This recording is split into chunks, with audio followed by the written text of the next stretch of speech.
निबन्ना। निबन्ना कहते हैं निर्वाण।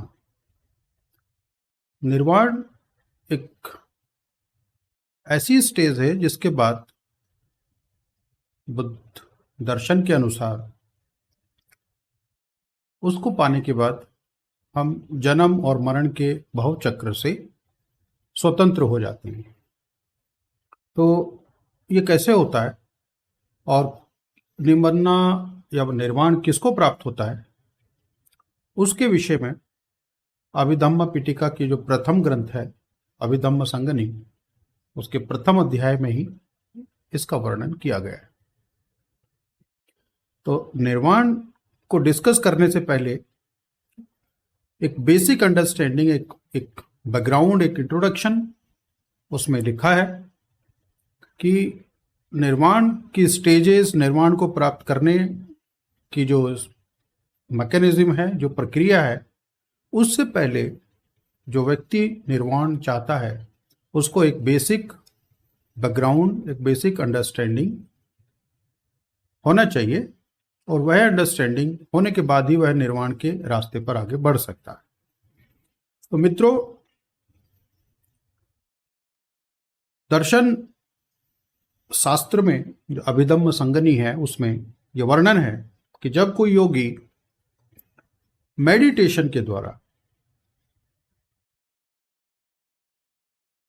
अपने जो बेसिक डाउट्स हैं उनको जब वो क्लियर कर लेता है, basic doubts about his past, basic doubts about his future and basic doubts about his presents, तो ये डाउट्स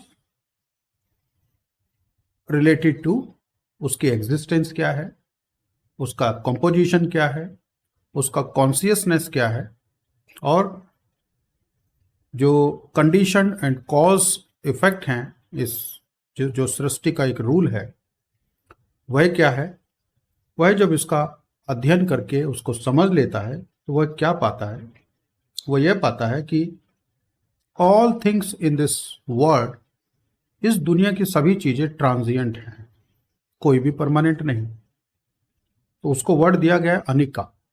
अनिका मतलब टेम्परेरी।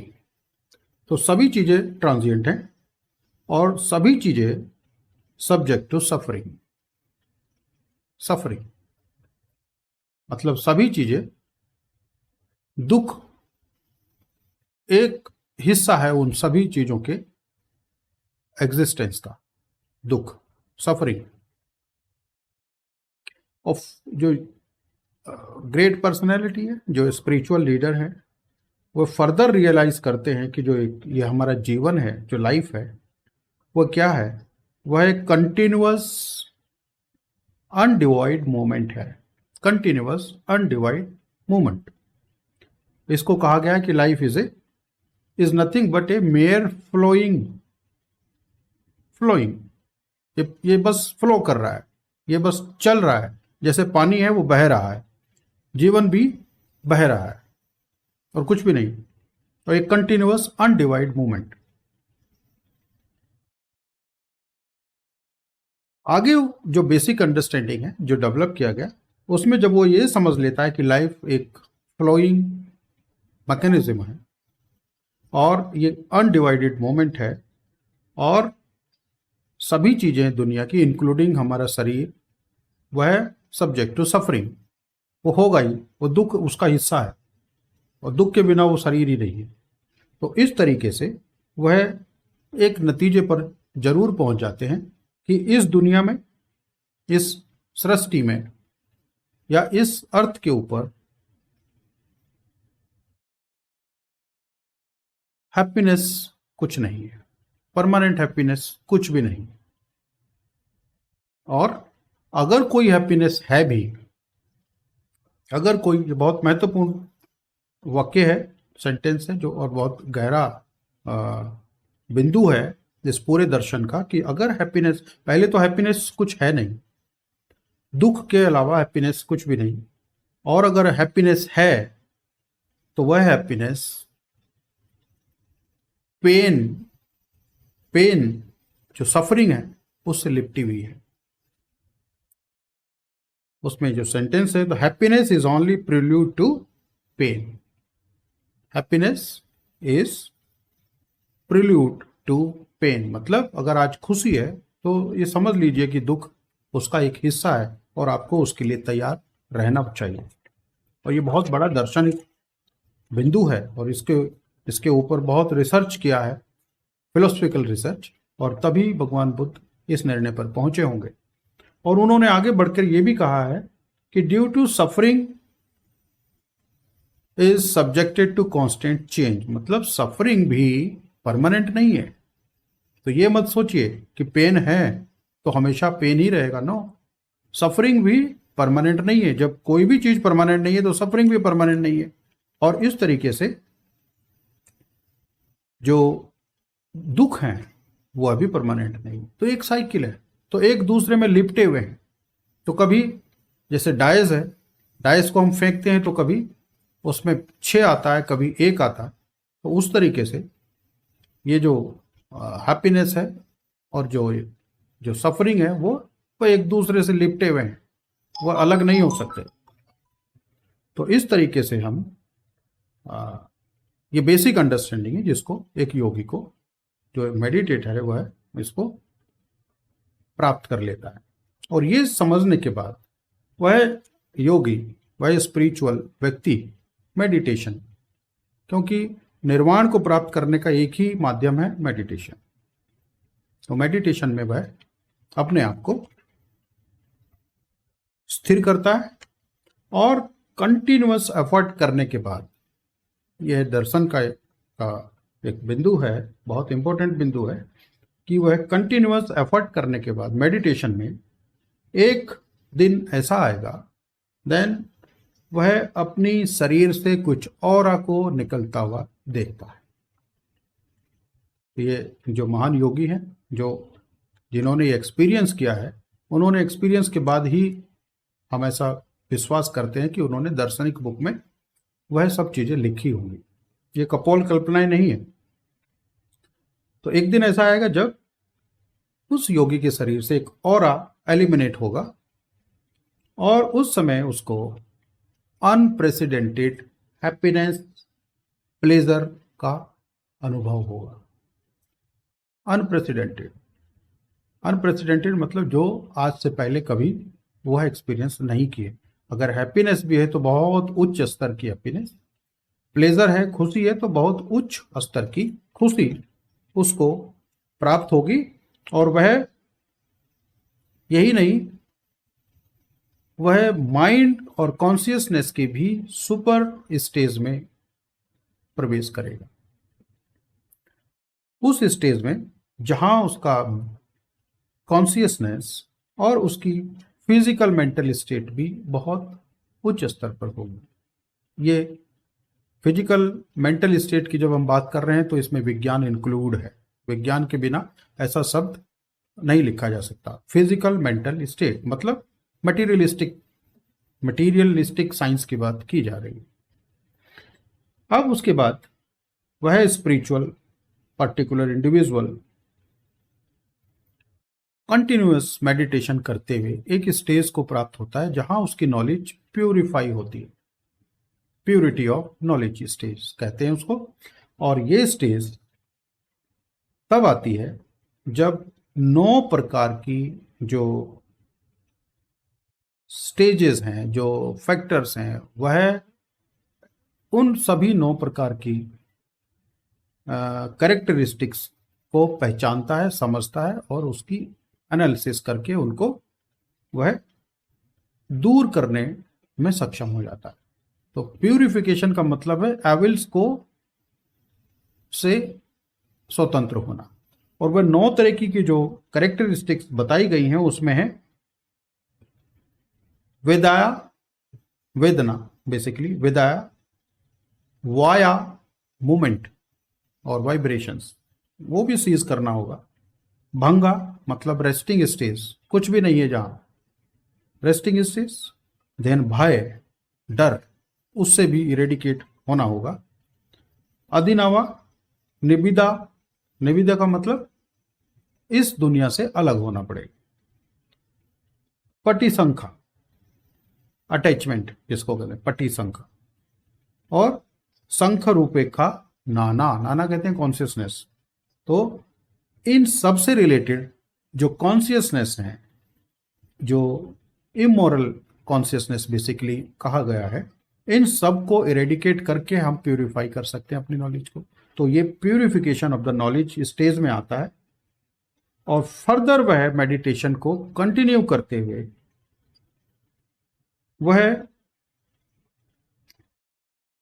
एक भंगा नाना, भंगा, ये स्टेजेस हैं, ये थोड़ा सा कठिन वर्ड हैं और जो हम इनसे अवेयर नहीं है, लेकिन ये उसी तरीके से समझने पड़ेंगे कि वह एक भंगा नाना, भंगा का मतलब resting consciousness, resting stage consciousness, जहां थॉटफुल एक्शन भी नहीं होगा, तो उस स्टेज में प्रवेश करता है, और उस स्टेज से गुजरते हुए ही perceive mind and matter consciousness. Mind and matter की जब बात कर रहे हैं तो वहां डिस्कशन किया गया है कि माइंड एंड मैटर कॉन्शियसनेस की जब हम बात कर रहे हैं तो वह है constant flow of flux, constant flow of flux. तो कांस्टेंट फ्लो ऑफ फ्लक्स को प्राप्त होता है, और कांस्टेंट फ्लो ऑफ फ्लक्स की बात जब हम कर रहे हैं, फ्लो मतलब तैरना, फ्लक्स मतलब अवेयरनेस, या हम कहेंगे तरंग, या हम कहेंगे ऊर्जा, फ्लक्स एक ग्रेडियंट, ग्रेडियंट ऑफ एनर्जी को फ्लक्स कहते हैं। तो कांस्टेंट फ्लो ऑफ फ्लक्स की स्टेज में वह प्रवेश करता है, और जब फ्लो फ्लक्स की बात करते हैं तो ग्रेडियंट है, तो ग्रेडियंट में फर्दर डिस्क्राइब किया गया है कि जब वह फ्लो एंड फ्लक्स में है तो वह फ्लक्स भी कांस्टेंट नहीं है, उसमें भी चेंज हो रहा है, प्रति क्षण वह बदलता है। तो उसमें भी दो कॉन्सिक्यूटिव स्टेजेस, दो कॉन्सिक्यूटिव मूवमेंट सेम नहीं है, और वह बहुत माइन्यूट एनालिसिस है। फर्दर एनालिसिस के लिए हमको और अध्ययन की जरूरत होगी। तो उसमें कहा गया है कि to consecutive moments are not same during the constant flow of the flux। तो इस स्टेज के बाद वह भय कॉन्शियसनेस को इरेडिकेट कर देता है, भय अब डर से वह स्वतंत्र हो जाता है, और डर से स्वतंत्र हो जाता है, उसी के साथ वह इस दुनिया को ऐसे देखता है जैसे इस दुनिया में सब कुछ जल रहा है। ये एक्सपेरिमेंटल जो पर्सनल एक्सपेरिमेंट किए गए हैं मेडिटेशन के समय, वो एक्सपीरियंस करके ही दर्शन में लिखा गया होगा, हमें ऐसा बिलीव है, और ऐसा ही हुआ। तो उसको ऐसा लगता है कि पूरी दुनिया एक बर्निंग पिट है, और वह इस बर्निंग पिट से स्केप करना चाहता है, दूर जाना चाहता है, दोबारा इस बर्निंग पिट में वह वापसी नहीं चाहता। तो जब वह ऐसा इस स्टेज पर पहुंच जाएगा, तब वह क्या करेगा कि वह फर्दर मेडिटेशन में कंसंट्रेट करेगा, और फर्दर मेडिटेट करते हुए एक ऐसी स्टेज को प्राप्त होगा जब वह एक ऐसी उदासीन स्टेट में पहुंच जाएगा जिसको कहा गया है न्यूट्रल स्टेज या इनडिफरेंट स्टेज, कि जहां पर ना अटैचमेंट है ना एवर्जन है। दोनों चीज़ें बहुत इंपॉर्टेंट है, और मैं आपसे ये रिक्वेस्ट करूंगा कि इन दोनों को बहुत अच्छे से पढ़ना चाहिए। अटैचमेंट का उल्टा होता है अवर्जन, तो उसको ना अवर्ट कर रहा है, ना वह दूर भाग रहा है, ना वह पास आता है। एक ऐसी स्टेज है, ये बड़ी अद्भुत स्टेज होगी। तो उस स्टेज से गुजरते हुए एक ऐसा ग्लोरियस डे आता है जब वह फर्स्ट टाइम अपने जीवन में निर्वाण को एक्सपीरियंस करता है, और जब वह निर्वाण को एक्सपीरियंस करता है तो वह एक्सपीरियंस अद्भुत ही है। उसका डिस्कशन में उसको कहा गया है कि उस निर्वाण की स्टेज को लिखा नहीं जा सकता है। उस निर्वाण की जो एक्सपीरियंस है, वो जो एक कहेंगे कि प्लेजर है, या जो वो हैप्पीनेस है, वह अद्भुत है, और वह शब्दों में उसको बांधना असंभव है। तो यहीं पर निर्वाण को उन्होंने डिस्क्राइब करके रखा। फर्दर आगे गए हैं और उस डिस्कशन में कहा गया है कि निर्वाण भी 3 प्रकार का है, एक प्रकार का नहीं, 3 स्टेजेस है निर्वाण का। उन तीनों को कहा गया है कि एक निर्वाण है जिसको कहा गया है, पहला स्टेज है सोतापन्ना, सेंटहुड, सन्यासी, संत, संतहुड जो है, जो संत होते हैं, जो रियल संत होते हैं, नाम के संत नहीं, जो रियल संत है वो सोतापन्ना स्टेज ऑफ निबन्ना को प्राप्त होते हैं। उसके बाद जो सेकंड स्टेज जो उनसे भी ऊपर जाते हैं वह होते हैं सकादगामी। सकादगामी स्टेज है जो इंटरमीडिएट स्टेज है निबन्ना की, निर्माण की। और जो अंतिम और एक्सेलेंट स्टेज है वह है अरिहंत सिप। अरिहंत, वो अरिहंत सिप को प्राप्त होते हैं। तो इसमें भी कहा गया है कौन किसको प्राप्त होगा, इसका डिस्कशन है। और उसमें कहा गया है कि सोतापन्ना जो फर्स्ट स्टेज ऑफ निर्वाण है, उसमें वह संत आते हैं जो अपनी जो एविल्स है, उनमें से जो 3 मुख्य एविल्स हैं उनको इरेडिकेट कर देते हैं इस जीवन में। वो कौन कौन सी हैं? सेल्फ इल्यूजन, सेल्फ इल्यूजन जो अपने आप को शून्य कर दें, अपने आप, अपने शरीर को वह कुछ समझे ही ना और अपने शरीर को वो एक तरीके से इस सृष्टि का हिस्सा मान ले, तो सेल्फ इल्यूजन। दूसरा जो एविल्स है वो डाउट, उनके सभी doubt, present life, past life और फ्यूचर लाइफ, वह सभी डाउट क्लियर हो जाए।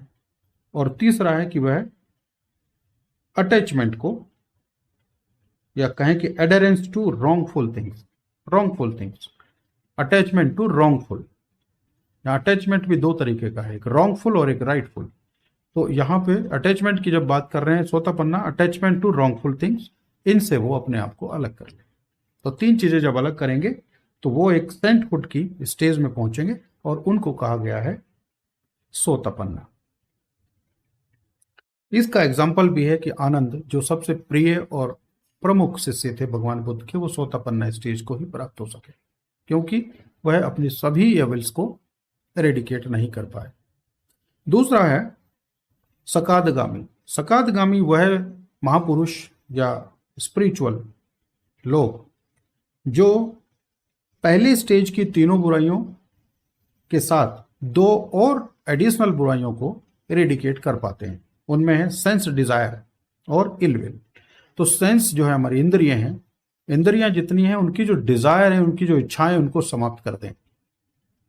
तो उनको समाप्त करने के बाद उनकी ऑटोमेटिकली इल विल, जो गलत धारणाएं हैं, जो उनकी एक इच्छा शक्ति है, जो एक रॉन्गफुलनेस है उनके कॉन्शियसनेस की, वह भी दूर हो जाएगी। और इस तरीके से अगर वह 5 बुराइयों को समाप्त कर लेते हैं, उनमें कौन कौन? Self illusion, doubts, adherence to wrongfulness, plus sense desire and ill will, इन 5 को इरेडिकेट करें तो सकादगामी निर्वाण को प्राप्त होते हैं। और जो तीसरी स्टेज है वह है अरिहंत सिप। अरिहंत सिप वह स्टेज है जब कोई भी spiritual individual, yoga master, yoga meditator, वह अपनी सभी बुराइयों को, जो बाकी 5 बची हैं, जो 10 हैं टोटल, सभी 5 हैं, मतलब self illusion, self illusion, doubts, adherence to wrongfulness, sense desire plus ill will, इनके साथ दूसरी और जो 5 एविल्स हैं वह हैं attachment to sphere, form sphere consciousness, उससे भी रेडिकेट हो जाए। जो हमारा कॉन्शियसनेस है, जो फॉर्म वाला कॉन्शियसनेस, जो हमारा रूप वाला कॉन्शियसनेस है, उससे दूर हो जाए। प्राइड, ये बहुत डिफिकल्ट चीज है जो हर किसी में मृत्यु तक प्राइड कभी कोई छोड़ता ही नहीं है, तो प्राइड से भी वह मुक्त हो जाए। रेस्टलेसनेस, रेस्टलेसनेस वह एक स्टेज है जो जल्दी से छूटती नहीं है, रेस्टलेसनेस, तो वह आराम करे। और साथ में attachment to formless sphere, attachment to formless sphere और इग्नोरेंस, अविद्या, इन सब को रेडिकेट कर दे तो अरिहंत सिप को प्राप्त होता है। और इसमें फर्दर डिस्कशंस में ये दिया गया है कि जो सोतापन्ना, जो फर्स्ट स्टेज ऑफ निर्वाण है, जो मेडिटेटर या जो स्पिरिचुअल इंडिविजुअल्स हैं जो इस स्टेज को प्राप्त करते हैं, उनका कम से कम 7 टाइम रीबर्थ होता है। 7 टाइम, 7 बार रीबर्थ होता है। और नेक्स्ट बर्थ में उनको ये नहीं पता होता कि वह पिछले बर्थ में, अपने पिछले जन्म में वह सोतापन्ना स्टेज को प्राप्त कर चुके हैं। तो नए जन्म में वह साधारण इंडिविजुअल होते हैं, लेकिन उनका कैरेक्टरिस्टिक एक संत की तरह ही होता है। तो यह एक इनका कैरेक्टर है। स्कदागामी जो सेकंड स्टेज है, वह व्यक्ति कम से कम एक रीबर्थ में जरूर जन्म लेते हैं, क्योंकि वह अपनी सभी अविल्स को समाप्त नहीं कर पाए हैं। तो इसलिए कम से कम वह एक रीबर्थ जरूर लेते हैं। और अरिहंतशिप जो प्राप्त करते हैं, वह कोई उनका पुनर्जन्म कभी होता नहीं है और वह परमानेंट निर्वाण को प्राप्त होते हैं। तो इस तरीके से निर्वाण का डिस्क्रिप्शन अभिधम्म संगनी के प्रथम अध्याय में ही दिया गया है। मैं आशा करता हूं कि मैंने जो आपको के सामने अपनी इस परिचर्चा में जो बातें रखी हैं, वो बहुत साधारण शब्दों में रखी हैं और मुझे आशा है कि आप उसको ग्रहण कर पाए होंगे। इसी के साथ मैं आप सबसे आज के लिए विदाई लेता हूं। धन्यवाद। अगर आपने अभी तक हमारा चैनल सब्सक्राइब नहीं किया है तो सब्सक्राइब करें और घंटी का बटन बिल्कुल भी दबाना ना भूलें, ताकि सभी लेटेस्ट खबरें पहुंच सकें आप पे सबसे पहले।